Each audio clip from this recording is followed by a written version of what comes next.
प्रिय बंधू भगिनीनो, मी father doctor Patrick Marcelin D'Souza.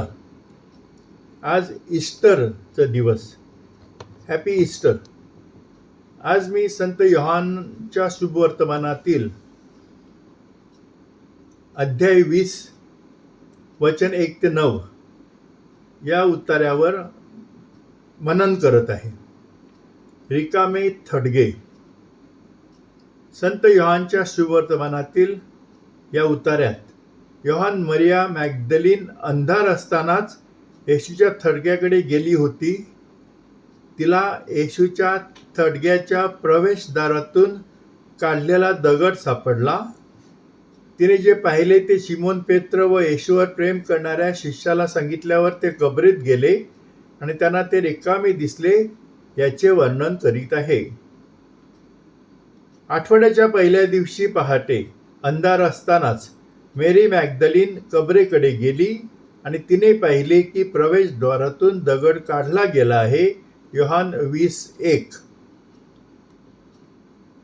मेरी मॅग्दलीनचे येशूवर मनापासून प्रेम होते.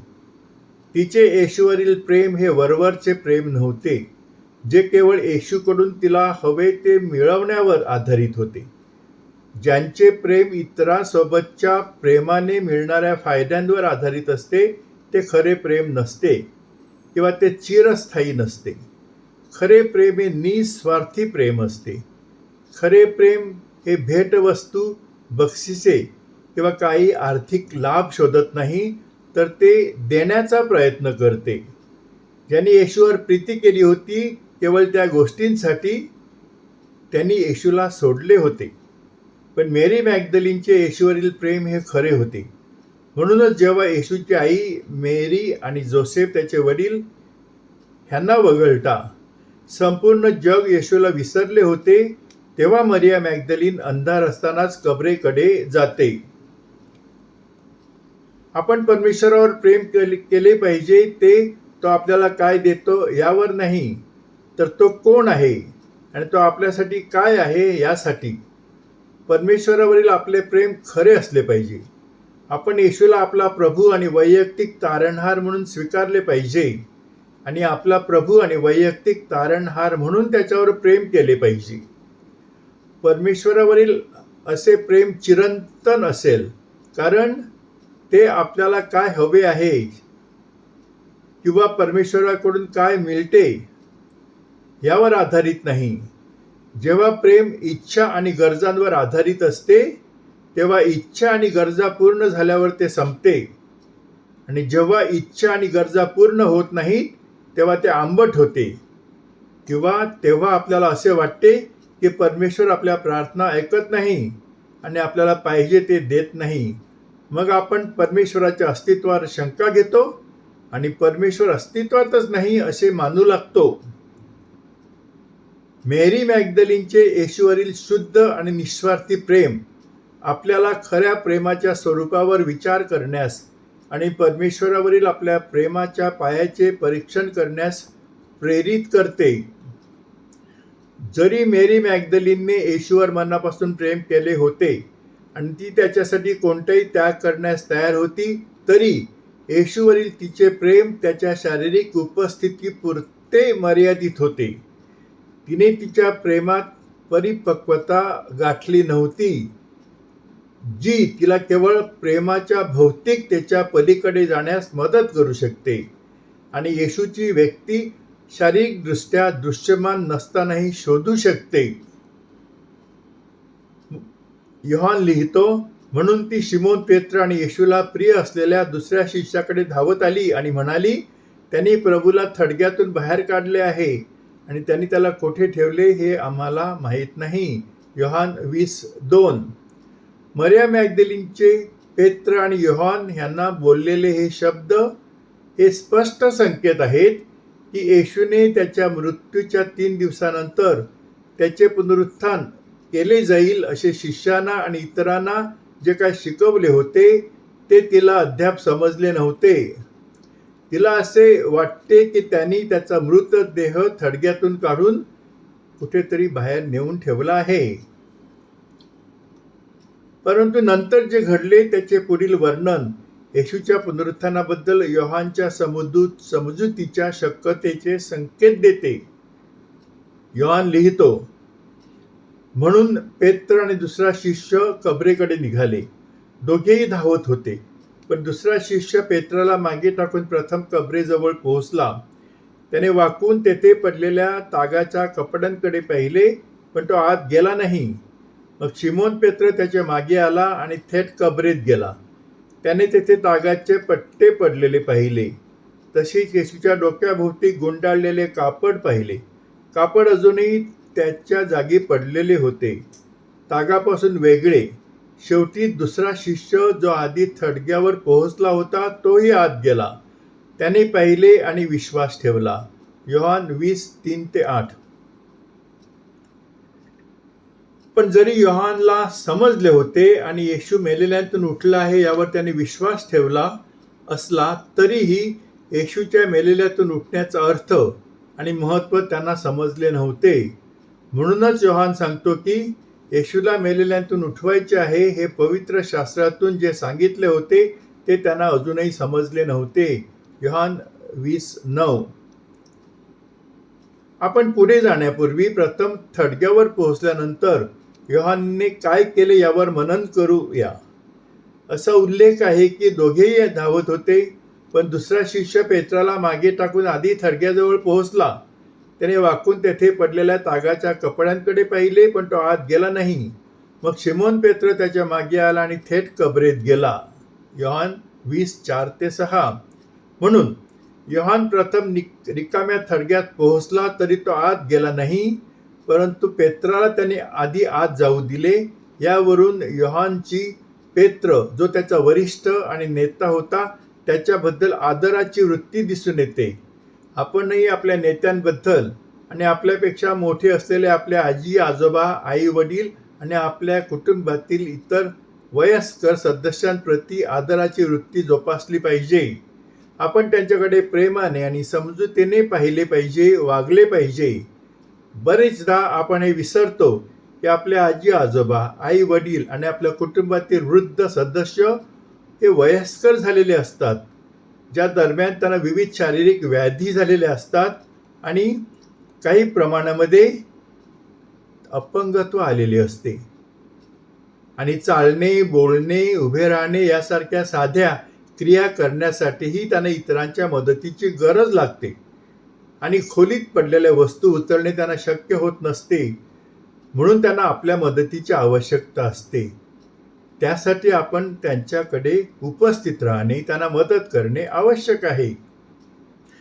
शेवटी कबरेजवळ पोहोचल्यावर पेत्राने पाहिले की तेथे तागाचे पट्टे तसेच येशूच्या डोक्याभोवती गुंडाळलेले कापड पडलेले होते. कापड अजूनही त्याच जागी पडलेले होते, तागापासून वेगळे. आणि मग दुसरा शिष्य देखील कबरेजवळ पोहोचला आणि आत गेल्यावर त्याने पाहिले आणि विश्वास ठेवला.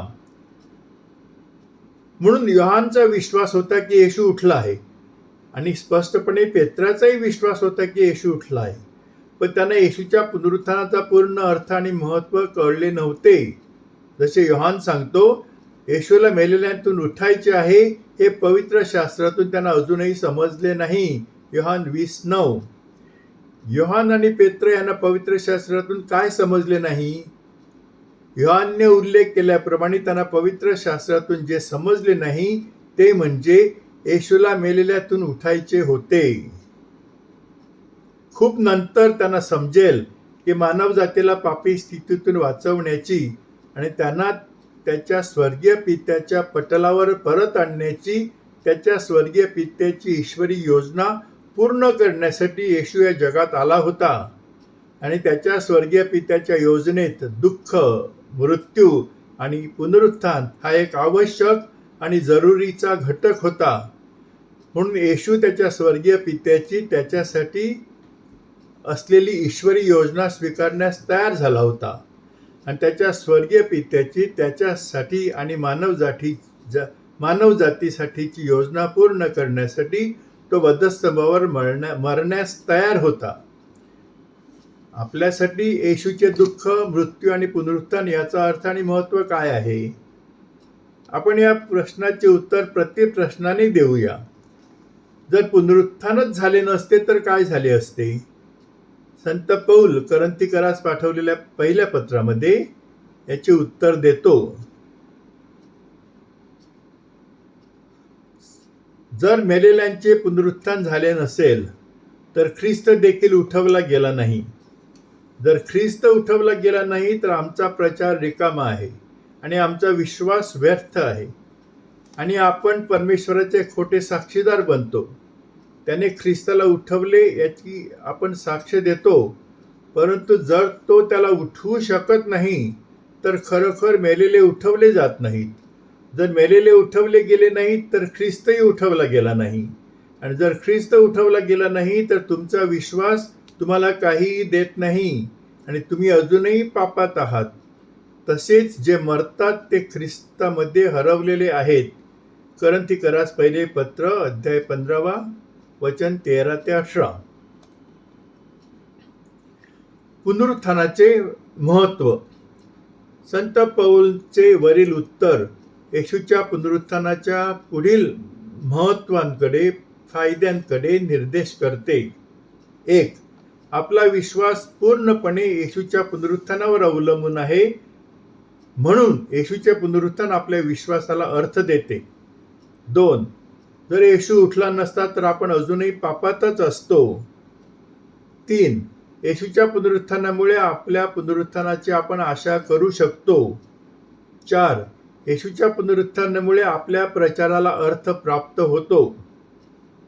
दुसऱ्या शास्त्रवचनांमध्ये सुद्धा येशूच्या पुनरुत्थानाच्या पुढील फायद्यांकडे लक्ष वेधलेले आहे. 1. जेव्हा येशूने शिष्यांना पहिल्यांदा दर्शन दिले तेव्हा तो म्हणाला, तुम्हाला शांती असो. योहान 20:9. म्हणून पुनरुत्थानाचा महत्त्वाचा फायदा म्हणजे शांतीची देणगी. 2.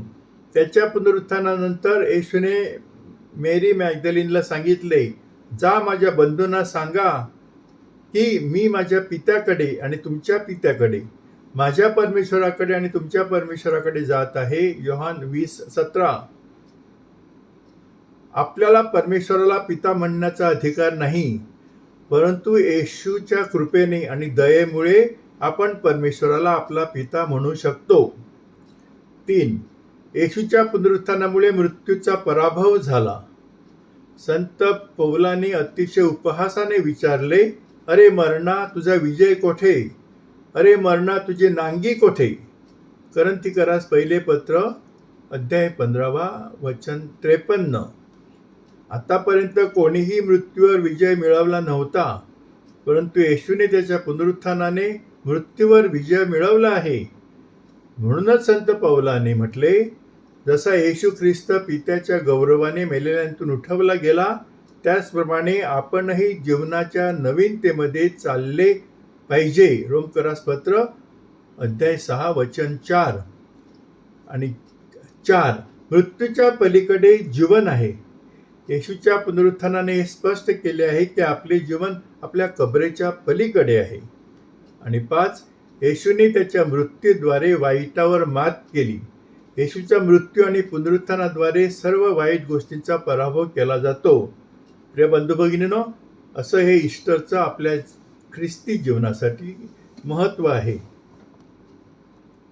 मित्रांनो, माझ्या ह्या मननाविषयी तुम्हाला जर काही सूचना करायच्या असतील तर माझ्या व्हॉट्सअप क्रमांकवर माझ्याशी मोकळ्या मनाने तुम्ही लिहू शकता, बोलू शकतात. माझा व्हॉट्सअप क्रमांक नंबर आहे 7030447934. मी तुमच्यासाठी प्रार्थना करतो की परमेश्वराने तुम्हाला भरपूर प्रेम द्यावं. हे स्वर्गीय पित्या जे मनन ऐकत आहेत आणि ते पुढे पाठवत आहेत, त्यांना आशीर्वाद दे, त्यांना पवित्र, निरोगी आणि आनंदी ठेव. त्यांच्या सर्व इच्छा, आकांक्षा, स्वप्न तुझ्या इच्छेनुसार पूर्ण कर. आमेन. आभारी.